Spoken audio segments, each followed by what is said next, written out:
دوستان ارجمند سلام، من امریدین اولیموف هستم و شما را با سرخط رویدادهای 27 اوگوست که بعد تخمینا 3 ساعت در نشر مفصل اخبار آزادی پیشنهادی شما می شود آشنا می کنم.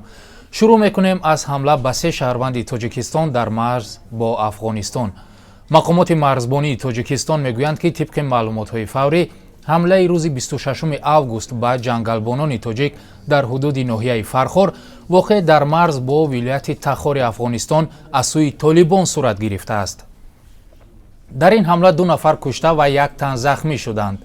مقامات ولایت تخار تایید کردند که منطقه‌ای که از آنجا به سوی جنگلبانان تاجیک تیراندازی صورت گرفته است در اختیار گروه طالبان قرار دارد. از سوی دیگر با گفته منابع رادیوی آزادی صبح 27 اوگوست هیئت از مقامات بلندپایه انتظامی در دوشنبه توسط 2 چرخبال به فرخور رفتند. گفته می شود که وزیر امور داخلی و رئیس کمیته دولتی امنیت ملی نیز در حال حاضر در فرخور قرار دارند. در همین حال مقامات افغان می گویند پیشوای گروه دهشت افکن دولتی اسلامی در افغانستان به قتل رسید. با قول ریاست امنیت ملی افغانستان، ابو سعد ایرهابی و 10 نفر دیگر 25 اوگوست در ولایت شرقی ننگرهار در نتیجه یک عملیات مشترک زمینی و هوایی نیروهای افغان و خارجی کشته شدند. موضوع دیگر بحث برنامه اخبار آزادی قصه نجات یک دختر 11 ساله از دندان سگ درنده است که در شهر ایسترای روسیه به وقوع پیوسته است. ما با قهرمان این قصه مهاجر دلشاد طاهروف 41 ساله پدر 6 فرزند از شهر راغون صحبت داشتیم که در آن حمله سگ به دختر و عمل این مرد تاجیک شرح داده می شود. وزارت حفظ تندرستی تاجیکستان به مردم نیازمند شهر کلاب 46 عروبچه معیوبی تقدیم کرده تصمیم دارد که استحصال عروبچه و عضوهای صنعی در قلمرو جمهوری راه اندازی شود. مقامات جنگل منطقه کلاب در موسم امساله پیسته‌چینی 7 تن پیسته خام جمع آوری شده را از ساکنان محلی مصادره کردند.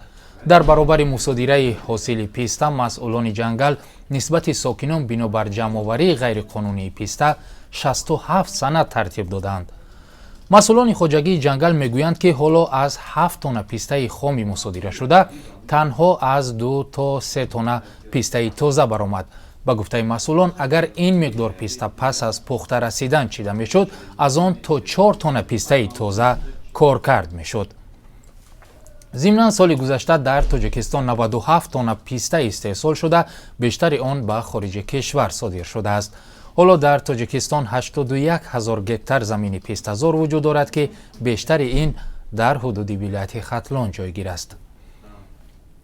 همچنین در نشر مفصل اخبار آزادی که بعد تخمینا 3 ساعت پیشکش شما می شود درباره تیرپرانی در شهر جکسونویل ایالت فلوریدای امریکا گزارش می دهیم که ظاهراً بعد باخت یکی از اشتراکچیان مسابقات بازی های کامپیوتری آغاز یافته است تفصیلات می دهیم و بینندگان عزیز انتظار باشد بعد از 3 ساعت نشر مفصل برنامه اخبار آزادی را در سامانه آزادی، در کانال آزادی، در یوتیوب آزادی ویدیو و دیگر شبکه‌های اجتماعی به مانند فیسبوک و توییتر می توانید اخبار آزادی را تماشا کنید. خیر.